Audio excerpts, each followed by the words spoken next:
Hello नमस्कार प्यारे विद्यार्थियों। आप सभी का इस YouTube चैनल पर स्वागत है।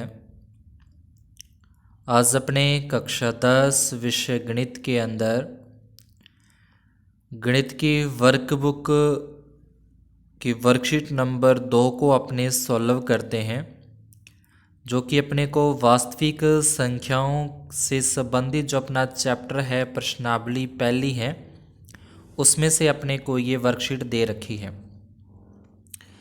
पहला प्रश्न है कि संख्याओं 6 और 20 का अभाज्य गुणनखंड विधि से मैसे अपने को ज्ञात करना है। तो 6 और 20 के अपने अभाज्य गुणनखंड अगर करते हैं तो इसमें अपने को इसके गुणनखंड करने हैं। 6 के अगर अपने गुणनखंड करें तो ये 2 गुणा में 3 होते हैं। अगर अपने 20 के अभाज्य गुणनखंड करते हैं तो ये अपने पास आ जाएंगे 2 गुणा 2 और गुणा में 5। ठीक है, अभाज्य गुणनखंड जैसे अपने लैसे निकालते हैं उस तरीके से। अब इसका मैसे या इसको अपना HCF ज्ञात करना है। तो जो दोनों में कॉमन संख्या आती है, जो दोनों में उभयनिष्ठ होता है, वो अपना मैसे या अपना HCF होता है। तो इसका सही उत्तर अपने पास आ जाएगा 2।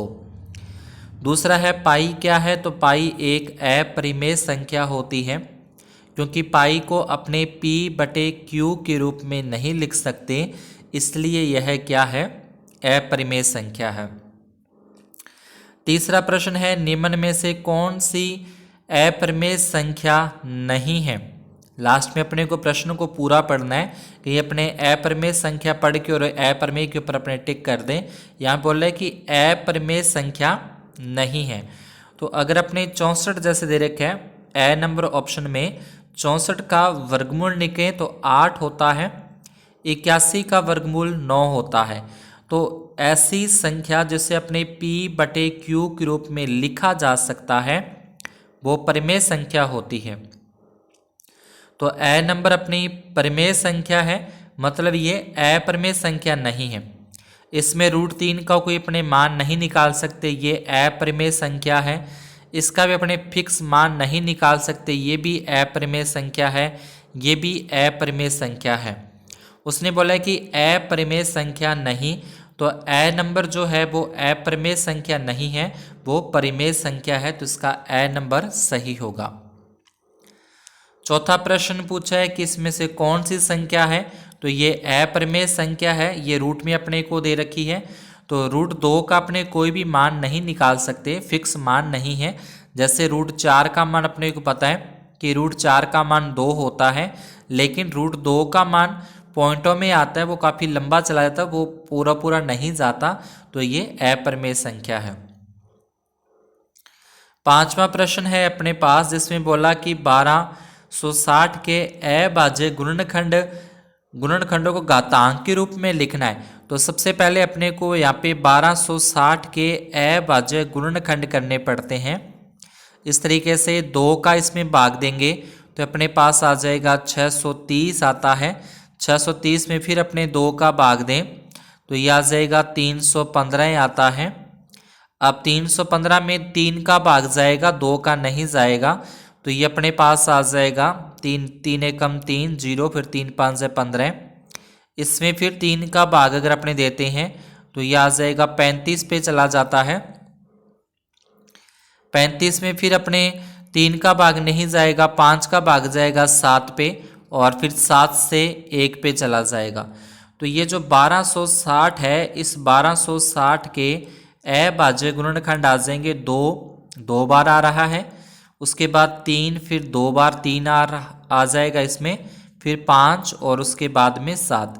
इसको घातांक रूप में लिखना है, घात के रूप में लिखना है, तो 2 बार आ रहा है, फिर 3 है वो भी 2 बार आ जाएगा, उसके बाद 5 और 7 है वो एक बार ही आते हैं। तो इसके ऊपर अपने एक घात लगा देंगे, तो इसका आ जाएगा घातांक रूप के अंदर।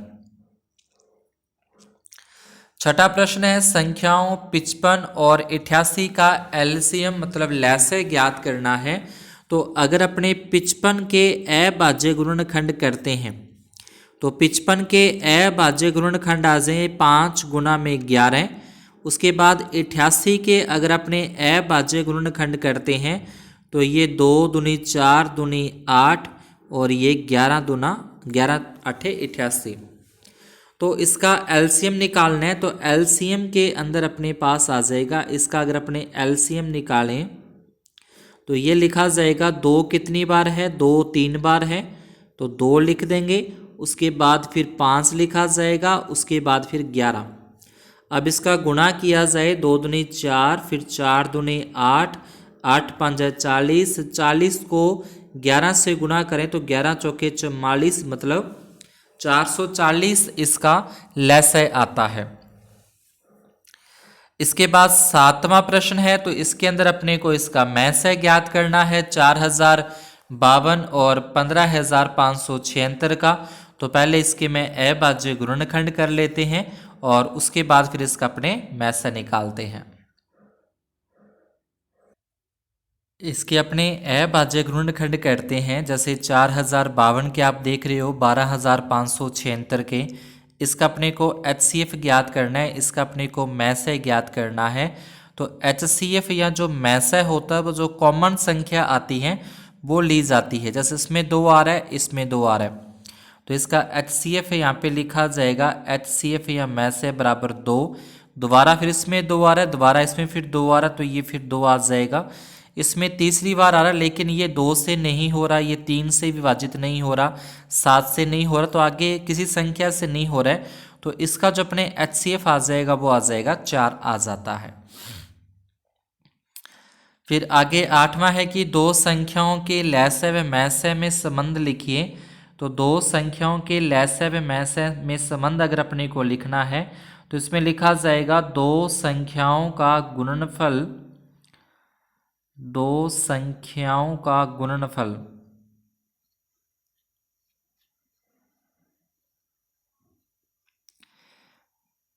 और बराबर में ये होता है HCF गुना LCM के। ठीक है, यहाँ लिख सकते हैं, यहाँ पे LCM गुना HCF लिख दो या फिर HCF गुना LCM लिख दो। 9वां है 24 और 72 का अपने को LCM ज्ञात करना है 9वें प्रश्न के अंदर। तो पहले अपने 24 के अगर अपने अभाज्य गुणनखंड यहाँ पे करते हैं, 24 के अपने को अभाज्य गुणनखंड करें तो इसके अपने पास आ जाएंगे 24 के 2 गुना 2 4, 4 दूनी 8 और 8 तिये 24। उसके बाद 72 72 के करें 2 गुना फिर 36, 36 को 2 18, फिर 18 में 2 का जाएगा 9 और 9 के हो जाएंगे 3 गुना 3। ये इसके अभाज्य गुणनखंड आते हैं 24 और 72 के। इसका LCM निकालना है अपने को, तो LCM के अंदर सभी संख्याएं लिखी जाती हैं। तो इसमें 2 की ज़्यादा जो हाईएस्ट पावर है, सबसे बड़ी घात 2 जो 3 बार आ रहे हैं, तो सबसे ज़्यादा बार जिसमें आएगा वो लिखना है। तो इस दोनों में 3 बार आ रहे हैं, तो इसमें भी 3 बार आ रहा है और नीचे वाले में भी 3 बार, तो दोनों में से किसी एक बार लिखना है 3 बार। उसके बाद 3 की बात करें, इसमें 1 बार आता है 24 में और 72 में 2 बार, तो जिसमें ज़्यादा बार आएगा वो अपने को लिखना है, जो कम वाला है उसको अपने छोड़ देते हैं। अब इसका गुणा करें तो 2 को 2 से गुणा किया 4, 4 दूनी 8, 8 तिये 24, 24 तिये 72। तो इसका जो LCM है वो अपने पास आ जाएगा 72। अगर इसका अपने को HCF निकालने के लिए आता है तो इसका जो कॉमन संख्याएं आती हैं, जो उभयनिष्ठ होती हैं कॉमन, मतलब इसमें 2 आ रहा है, इसमें दोबारा फिर 2 आ रहा है, इसमें फिर 2 से आ रहा है, उसके बाद 3 भी इसके अंदर आ रहा है, तो ये इसको इतनी बार लिखना है। तो ये हो जाएगा 2 दूनी 4, 4 दूनी 8 और 8 तिये 24। ये इसका HCF होता है। 10वें प्रश्न के अंदर अपने को x y के मान दे रखे हैं, तो x और y का लसाय अपने को निकालें। तो पहले इसका अपने निकाल लेते हैं लसाय, तो यहाँ लिखा जाएगा लसाय, ठीक है, बराबर जो बड़ी घात है इसमें 2 3 बार आ रहा है, इसमें 2 2 बार आ रहा है, छोटी घात को छोड़ देंगे, लसाय में बड़ी घात को लिखा जाएगा। उसके बाद इसमें 3 2 बार, इसमें 3 2 बार, दोनों में सेम है तो एक बार ही लिखने। इसको अपने विस्तार करके लिखें तो ये आ जाएगा 2 गुणा 2 3 बार, उसके बाद फिर 3 गुणा 3 है 2 बार।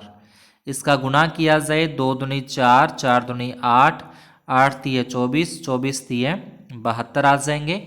और अगर इसका अपने मैसे निकालें, ठीक है, तो इसका यहाँ पे मैस है, तो मैस है जो कॉमन आता है, मतलब इसमें 2 3 बार है, इसमें 2 2 बार हैं, तो 2 2 बार तो आएंगे ही आएंगे। फिर 3 है वो भी अपने पास 2 बार आ जाएंगे, तो इसका लिखा जाएगा 2 गुणा में 2, उसके बाद 3 गुणा में 3, 2 दूनी 4, 4 तिये 12 और 12 तिये हो जाएंगे 36। तो इसका जो मैस है HCF है वो अपने पास आ जाएगा 36। तो ये अपनी वर्कशीट नंबर 2 पूरी होती है यहाँ पे। नेक्स्ट वीडियो में करेंगे अपनी वर्कशीट नंबर 3 को। अगर आपको ये सवाल समझ में आए हों तो वीडियो को लाइक ज़रूर करें, चैनल को सब्सक्राइब नहीं किया है तो चैनल को सब्सक्राइब ज़रूर करें। अगर आपको कोई सवाल समझ में नहीं आता या कोई कमी रह जाती तो उसको कमेंट बॉक्स के अंदर ज़रूर बताएं। और नहीं तो इस चैनल के ऊपर अगर आप अबाउट में जाओगे तो वहाँ पे आपको टेलीग्राम का जो ग्रुप का लिंक है वो मिल जाएगा, उसको आप ज्वाइन करके वहाँ पे जो भी आपकी डाउट्स है उसको क्लियर कर सकते हैं। और ये सारी की सारी वर्कशीट की जो एक प्लेलिस्ट बनी हुई है, जो कि आपको इसी चैनल के ऊपर प्लेलिस्ट के अंदर जाओगे तो वहाँ पे क्लास 10th, ठीक है, वर्कबुक और मॉडल पेपर के नाम से एक प्लेलिस्ट मिलेगी। उसमें जाके आप सभी जो 10th क्लास के मॉडल पेपर हैं और वर्कशीट हैं उनको आप देख सकते हैं। धन्यवाद और शुभ दिन।